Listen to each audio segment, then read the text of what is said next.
Hi there, Min. My name is Ellen, and I'll be correcting this essay for you today. Let's take a look at what you have written for us. It's the essay about ex-prisoners. Let's see what you said here, okay? Yes.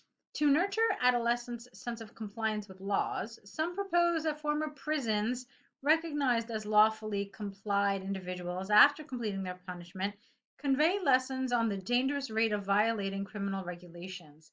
This essay will outline reasons to strongly oppose the above mentioned proposal, highlighting the potential risks that may occur and concern effectiveness.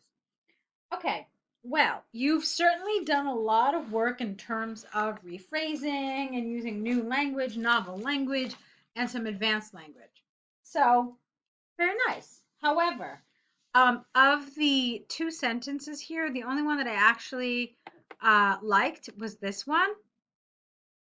The reason why is because in your attempt to showcase your language skills, you overshot it. So what do I mean? I mean it's too much. Too um it's too much of a stretch. It's too much of a show of high level language that communication and the message are lost. And this is what happens a lot. This is actually a really common problem.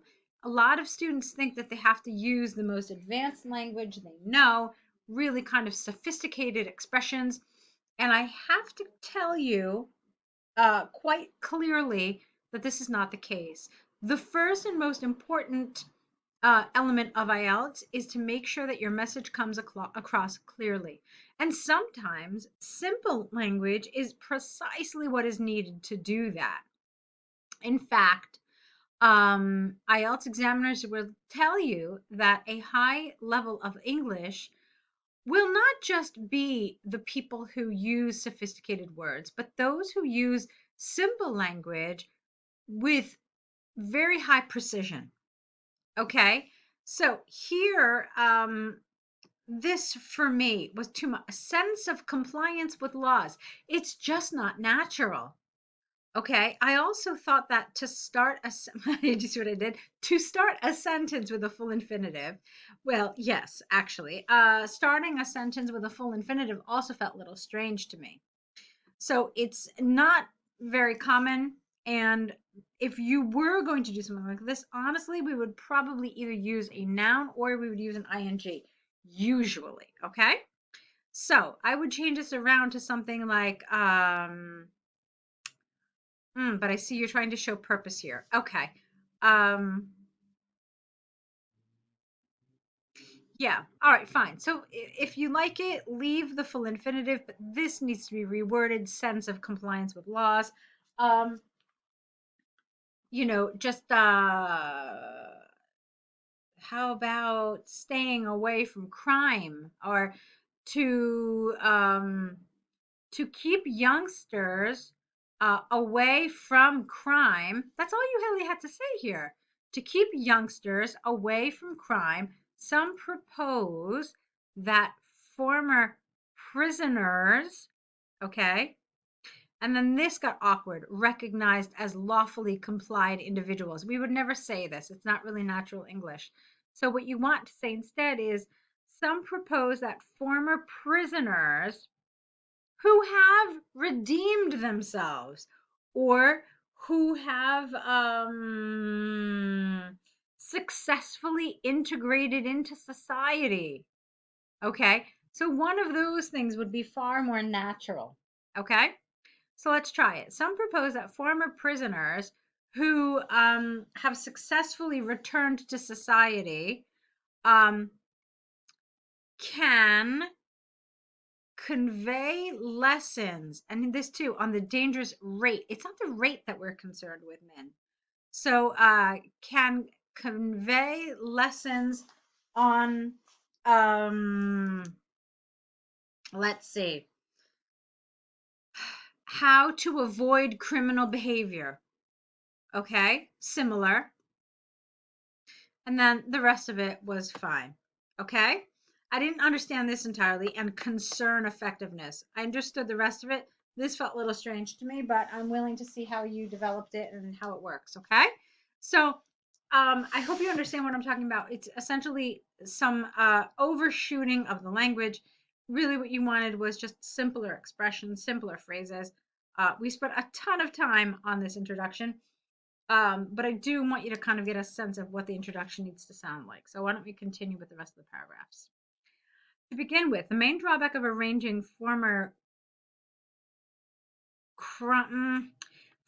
criminals. Let's see. To begin with, the main drawback of arranging former criminals to communicate with teenagers is that it could lead to misunderstandings of the compliance with laws. Adolescents easily conclude that every citizen is able to commit a serious crime and they're entitled to have a second opportunity to get back uh, have a second opportunity to get back to their common lives later. As a result, children may respect former prisoners rather than others who frequently obey laws without the with. For example, teenagers potentially place the process of being a good citizen of former prisoners before a sense of duty to strictly comply with the criminal code. Don't totally understand that. So it sounds to me like what you're saying is that basically this is teaching kids the wrong thing. It's teaching kids that, oh, well, you can break a law and then you serve your time, then you go out and life is great. So, hey, why don't we break laws? That's kind of what I understood. And so they end up admiring the ex prisoner rather than people who comply with laws. Is that what you were saying? That's what I understood. Okay. Okay. Let's keep going.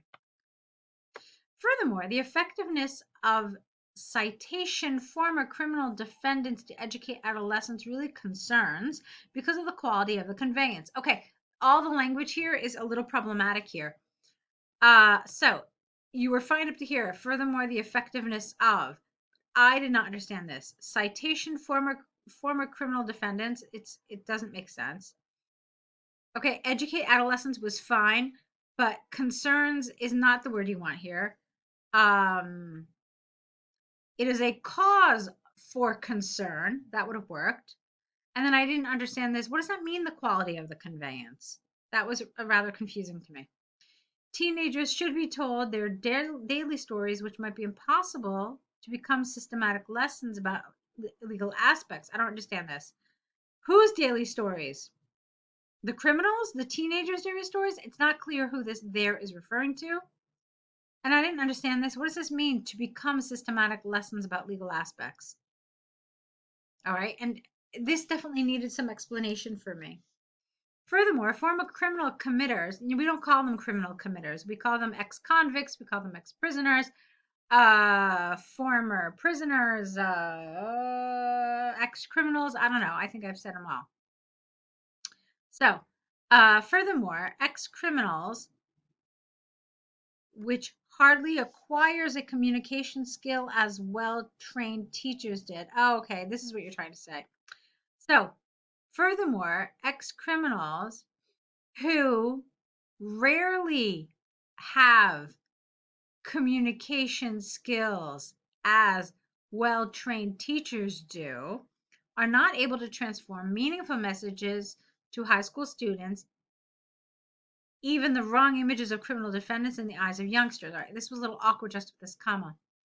One of the things that I want you to be aware of is that I feel like some of the arguments in this paragraph are very absolute. You really need to temper them a little bit and make them less absolute. So saying that they are not able to transform meaningful messages, this is absolute. So you want to say it may be difficult, it may be rare for these ex-criminals to convey a message, etc. So you don't want to lump every ex-criminal into one kind of barrel, saying that all of them do this, none of them do this. So it's really important to kind of to hedge. That's the word we use. And it basically just means that you're not you're not saying that what you're saying applies to absolutely every single person in the world, but it's a general trend in that, yes, this is what mostly happen, or it can happen, or often happens. Okay. All right, let's see. In 2002, Japanese authorities tried to arrange direct talks between adolescents and businessmen who had been imprisoned. However, after only 6 months, this campaign was canceled because the survey revealed that listeners only attract, understand that, only attract by personal lives rather than the nature of legal compliance. I didn't understand that. So what are you saying? That they were only attracted to the businessmen's personal lives and not, what does this mean, legal compliance? They weren't concerned with, I don't know. I'm not really sure what you're trying to say. To sum up, because of the uncertain productivity, this is the wrong word here, productivity, and risky result, the incorporation of sharing talks, no, the incorporation of talks between former prisoners and teenagers should be, not this word, not prudential, should be performed by state authorities upon the potential risks that lessen a sense of responsibility among youngsters. The alternative methods should be considered by the educational managers. Okay, so here's what I have to tell you, Min. I thought that your structure was good. I thought that you really understood well how to support and how to organize your paragraph, and you clearly understood how you needed to do some of this. All that was very good. However, a lot of the language really needs to be reworked. I want you to work on not wowing the examiner with all these sophisticated words. I want you to worry about being accurate and getting your point across as quickly and clearly as possible. Okay? And once you get your accuracy down and you get it really, really solid and accurate, then we can talk about how to pepper your essay with some more sophisticated language in order to get you to a higher band score. But that's what I want you to do. I want you to kind of work on clarity of meaning first, okay?